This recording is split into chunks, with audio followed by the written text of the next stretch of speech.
Hey guys, how's it going? My name is Dr. Tom LaHue. Welcome to my channel. And in the description below is a link to my website, tomlahue.com, where you can get more information about Enneagram coaching appointments or certificate programs I offer in Enneagram coaching.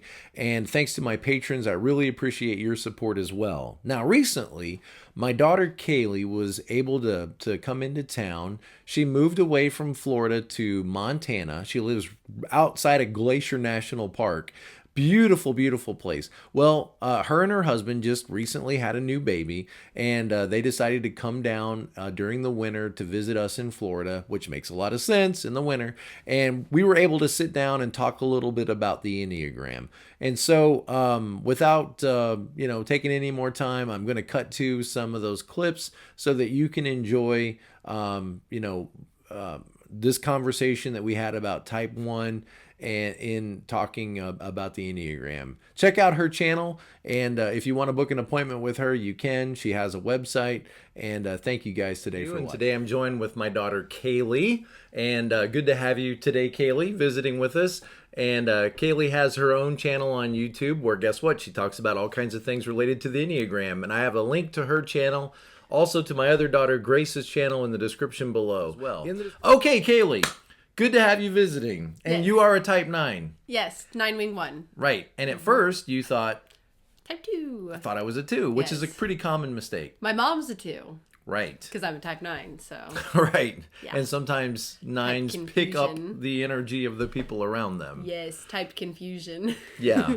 Right. Now, in your coaching appointments, do you find that sometimes people are confused about their type? Yes. I get a lot of people. I still do appointments. I haven't been posting as much, but I still exist. And why haven't you been posting as much? I have a baby now. Yeah. Yes, I have a little And baby. also a husband. Well, that's old news. Yeah, that's old news. Had a Right. husband for a while, so. Right. Anyways, yes, so I get a lot of appointments of people trying to figure out their types, or I do get a lot of 9s that are like, you're a 9. Is this like, am I crazy for this? And I'm like, oh no, like, and then help 9s understand themselves better, because I've been an unhealthy 9 and now I'm a healthy 9, and how to go from one to the other.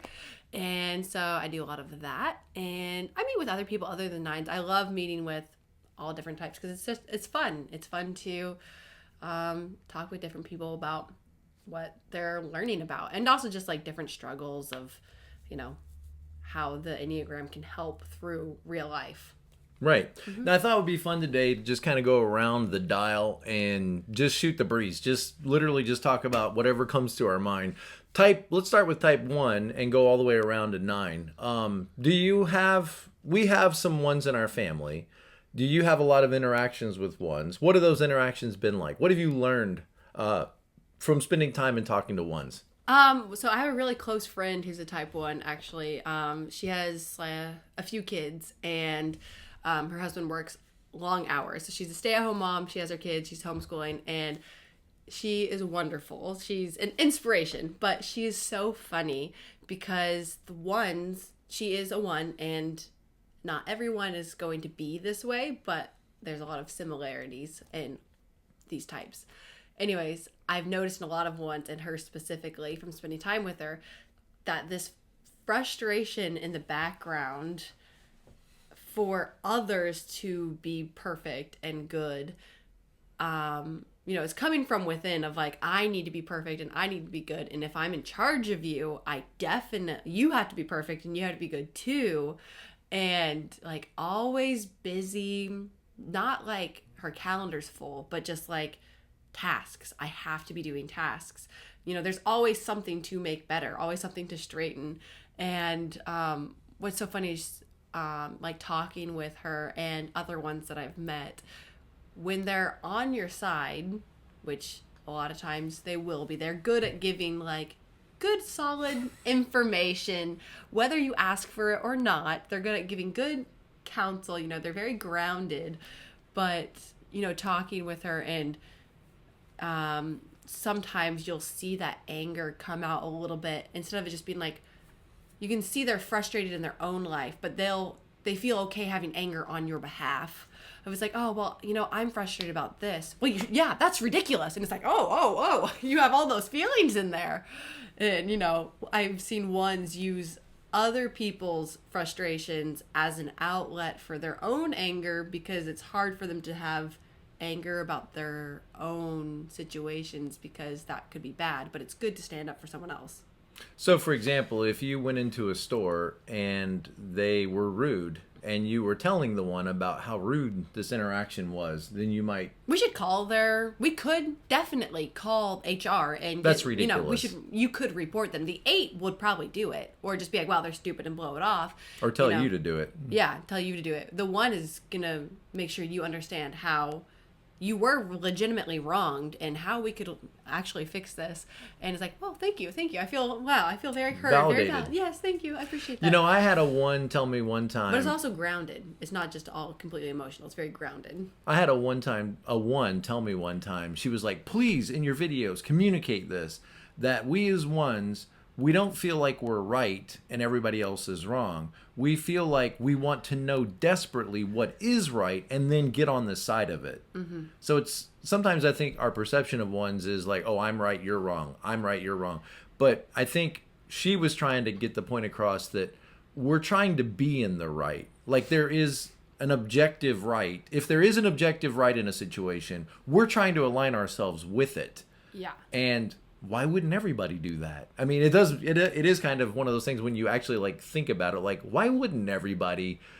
You're almost a 1. You're a 9-wing 1. What would be an obvious difference between how you tend to relate to things versus a true 1? A true 1, yeah. Well, I think like oftentimes that 1, they have that inner critic. There's like this nagging within themselves, but they don't.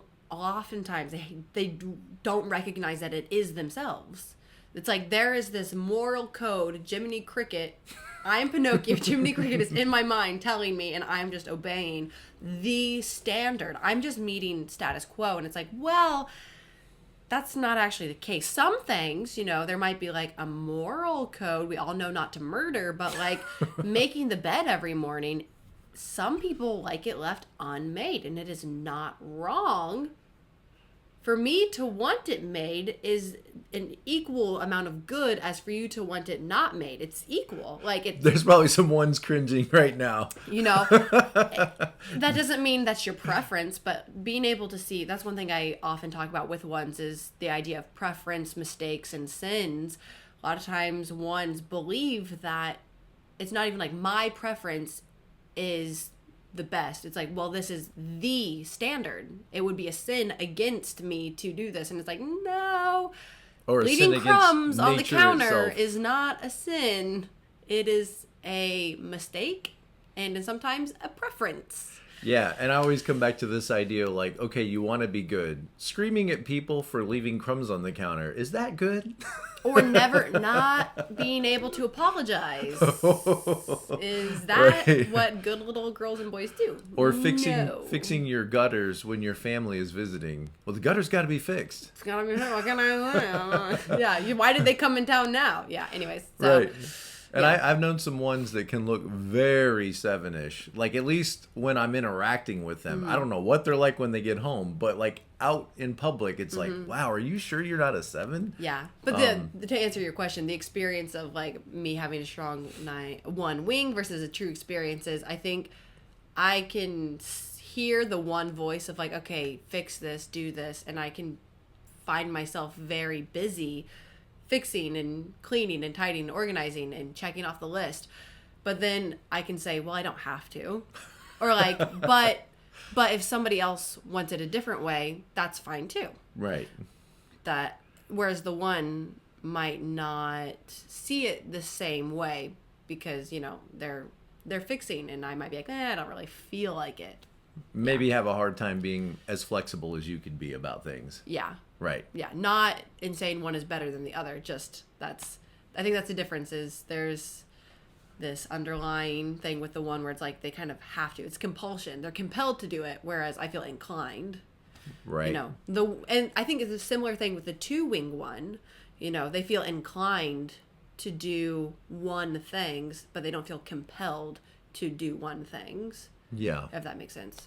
All right, so let me see if I can remember to do this at the end of every one of these types we talk about. What is something that comes to your mind if you could like share one bit of encouragement or wisdom or help to that type? What would you say to a type 1 if they were coming to you for advice? What's one thing you might say to them? One thing that every type 1 that I've ever talked to that has wanted any kind of like advice that I think I've given to all of them is would be keep it together, man. Keep it together. No, it's other people can't read your mind, and it's other people are different than you. It's because it's not just the law. It's not like there's a speed limit sign that says 45 every, mile, where everybody knows the speed limit is 45, and if you're going 50, you're choosing to go over the speed limit.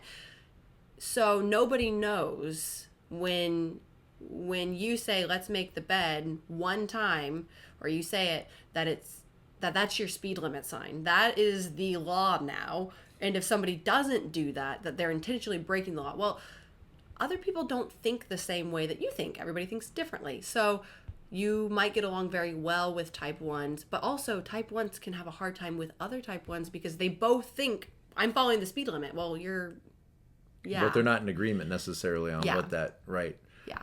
Okay. So essentially what you're saying is, from a 9's perspective, is other people have perspectives that make sense to them. Yeah, and you can think they're doing this against me, or they're doing the wrong thing. I'm doing the right thing. Why would they, if they could just do the right thing?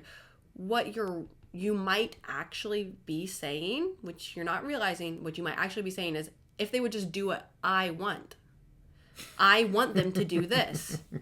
Right. You think it's the right thing, but it's really a preference. If they just did what I wanted, then we wouldn't have problems. That's true in most cases. If people did what others wanted, you wouldn't have problems. Yeah. And it'd be helpful for one to realize, like, you're focusing in on something. Your eyes tend to focus in on something that is being done incorrectly. Mm-hmm. What you don't realize maybe is that even when it comes to speed limits, there's a lot of people that are just driving down the road with no thought at all of speed limits. They're thinking, I'm getting to my destination, or isn't it a beautiful day, or I've got my dog next to me. I'm so, and you may be surprised that some people are just oblivious. Well, you're probably not surprised. You're probably frustrated. Yeah. Well, and like for the one parents and the one spouses that I've talked to that are like, oh, my child, my spouse, my friend, my roommate, they just, oh my goodness, and going on and on about like, and it's not that the anger and the frustration and the hurt isn't real to the one, it's just being able to recognize that was already within you and somebody else prodded it. Right. But there's, oh my goodness, and it's like, okay, you're mad at your kid, you're literally, what you're torn up over is they have cups of water in their room. They're not doing drugs. They're not sleeping around. They're not sneaking out. They're not unsafe. They have cups of water in their room. And so being able to like see maybe the bigger picture. That's okay as long as it's not cups with milk left in your room. And I always thought it'd be cool to raise a 1 child. We didn't have a 1 child, but I always thought it'd be cool to be a 7 raising a 1, because I thought it'd be cool to just be like, don't be so hard on yourself. Yeah. Don't be so hard on yourself. Come on. Calm down. It's okay. It's okay. Yeah. They say that 1 kids kind of raise themselves. Mm-hmm. They yell at themselves so you don't have to. Yes. Last thing I'll say about the 1 is I always recommend, if you haven't already read the poem. Poems are ditzy and I know they're for girls, whatever. There's one that I like a lot, and I recommend it to everyone because I think it is very good thing. It's very short. Very short. It's called Dust If You Must. And it's about, like, I feel like it really relates to, especially the doing types, but really the 1 of, like, there's always going to be things to do. There's always going to be a list. There's always going to be something to fix and always something to make better. But only do that if you have to, because life is so much more. And so I think, anyways, I always recommend that poem and all the ones. Do you have it memorized? Well, Dust if you must. I'm a 9. yeah, no, I don't have memorized because that's why I tell everybody to look it up. Actually, I have a good poem, now that you mention it, for type 1s. Probably 1s would like it, and probably 5s would like it. It's really short. It's something we used to say to our kids when they were little. Godfrey Gordon Gustav Gore, when will you learn to shut the door? So when your kid, comes out, they leave the door open. Hey, shut the door. And now through the magic of editing, it's back to just me again. All right, well, thank you guys. I hope you enjoyed the video, and I hope you'll check out Kaylee's channel. She's got a lot of great information there, and as always, be present to life. I'll see you next time. Thanks, guys. Bye.